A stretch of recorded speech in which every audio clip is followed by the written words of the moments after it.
Today, I'm announcing that I have filed suit against Governor Bevin. Kentucky Attorney General Andy Beshear says the governor went too far when cutting money from higher education. How the governor is responding. New tonight, some pets have been rescued from a Lexington home. Investigators say their owner abandoned them. How people in one central Kentucky county are leading the way when it comes to helping others through organ donation.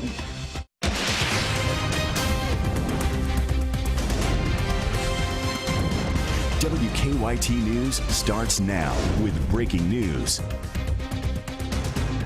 Good evening. Lexington police are searching right now for a missing child. Investigators say he was abducted by a stepfather this afternoon at their North Broadway home. Police are still on the scene. WKYT's Monique Blair is live there for us with the breaking details. Monique? Well, Sam and Amber, Lexington police were called to a home here on North Broadway a little after 3 o'clock today after a woman reported that she had been assaulted by her husband, who then left with her son. Now take a look at these pictures. Lexington police are looking for 5-year-old Cordell Cowens. Police say he was taken by 35-year-old Michael Thomas. They were last seen in a 2003 red Ford Explorer with Kentucky license plate 094GJY. Again, here is a picture of the missing child, 5-year-old Cordell Cowens. He is 4 feet tall and weighs 30 pounds. He was last seen wearing a white t-shirt and basketball shorts. Now, if anyone has seen Cordell Cowens, his stepfather Michael Thomas, or that red Ford Explorer, you are asked to call police immediately. Police tell us an Amber Alert is pending in this case. For now, I'm reporting live in Lexington. Monique Blair, WKYT. Monique, thank you. Certainly a frightening situation. We will continue to keep you posted both here and on WKYT.com. Also breaking tonight, Attorney General Andy Beshear has filed a lawsuit against Governor Bevin, claiming the governor didn't have the authority to immediately cut more than 4% in state funding from Kentucky's public colleges and universities. And Governor Bevin quickly responded with a strongly worded statement today. Victor Puente joins us live now from Frankfort with breaking details on that story. Victor? Those cuts to education are leading to a courtroom. The Attorney General says Governor Matt Bevin overstepped his authority, but the governor's office says they're ready to go before a judge. Earlier today, Attorney General Andy Beshear announced he had filed a lawsuit against Governor Matt Bevin, asking a judge to force Bevin to release money to state-funded universities and colleges that have been cut by Bevin during this fiscal year. This is not political. It's not Democrats versus Republicans. It's not about upcoming or future elections.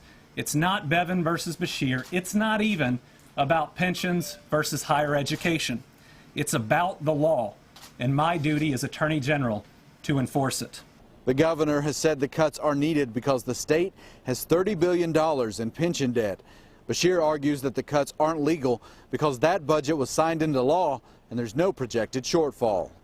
He could defund the Kentucky State Police by changing the allocation to 0, or the entire unified prosecutorial system. He could do any of these under his view of the law at any time and for any reason. Before Beshear's press conference had ended, Bevin's office released a statement saying, quote, "As best we can make sense of his rambling press conference, we strongly disagree with the Attorney General and will respond as necessary in court. Given the amount of alleged corruption and personnel problems in the Office of Attorney General and his father's administration, it is clear that he is attempting to deflect attention away from his own challenges." Beshear contends that the cost of cuts will be passed on to the state's students. While I like our university presidents, I'm much more concerned about the students, about the tuition that's going to be raised on those students, about how those students are going to bear an illegal cut if it's allowed to stand. The Attorney General had asked for an expedited hearing in this case. It goes before a Franklin County Circuit Court judge Thursday morning. Live in Frankfort, Victor Puente, WKYT.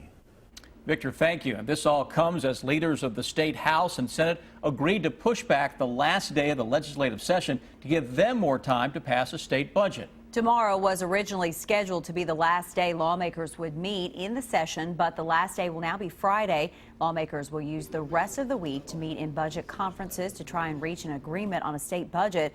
While there are still differences between the two sides, House and Senate leaders say they hope to avoid a special session. But understand this, it is best for the Commonwealth to get a budget. And if it is necessary to pass a good budget, one that is an effective budget, and we have to go there, we will have to go there. Members of the Budget Conference Committee will meet again tomorrow afternoon starting at 1.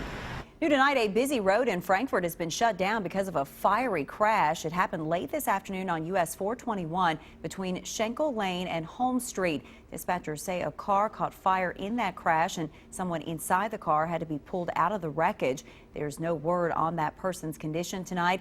Investigators say a crash reconstruction crew is on the scene and they're not sure how long that road will be closed. It appears an Eastern Kentucky attorney could be released from jail before his trial on charges connected to disability benefits fraud. A federal judge is expected to lay out the conditions for Eric C. Kahn's release during a hearing scheduled for tomorrow. According to a court document filed today, Kahn would have to use his $1.5 million home in Pikeville to secure the bond.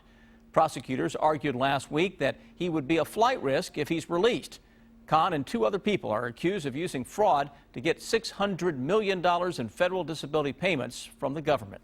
It started with a call from some neighbors saying they were worried about the pets inside a Lexington home. And when Lexington Animal Care and Control went inside, workers say they found several animals living in filthy conditions. They say the owner of those animals abandoned them at a home on Hedgewood Court off Woodhill Drive. Investigators call it a hoarding case, and now they're trying to track down the owner. Monique Blair has the story new at 6. Lexington's Animal Control describes this home on Hedgewood Court as one of the worst homes they've ever responded to. And after executing a search warrant on Friday, officers have removed animals from this home each day since.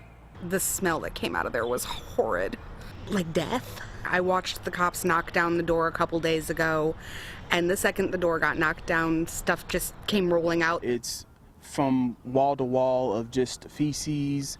Animal Control Officer Tim Brown says the home was so filthy they weren't able to find all the animals on the first attempt. So far, after going back inside the home each day since Friday, officers have rescued 5 cats and 1 dog, a Cocker Spaniel. Her fur was all matted and just coated in animal feces.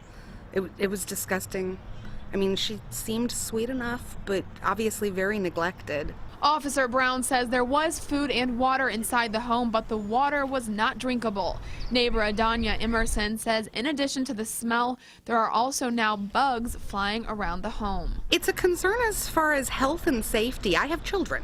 Now, Animal Control has set up traps inside this home, and they say they will come out here every day until they are certain every animal inside has been rescued. In Lexington, Monique Blair, WKYT. Investigators say after tracking down the owner of those animals, they'll likely file animal abuse charges. It's a pretty simple thing that can save lives. You've probably heard about how you can join the Organ Donor Registry when you renew your driver's license. Clark County leads the way in the number of drivers signed up, and Hillary Thornton found 2 people there whose lives were helped by organ donation. For about 10 years now, Billy Joe Leslie has been serving his community as a firefighter, a job he says he always wanted to do. Since I was a little boy. However, that dream job in jeopardy with worsening eyesight, diagnosed with Fuchs dystrophy. I won't be able to drive anymore. That's a big part of what you do. Yes.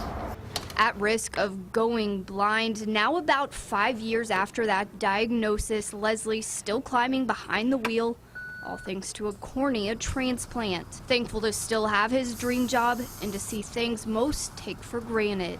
The biggest thing, see the stars again.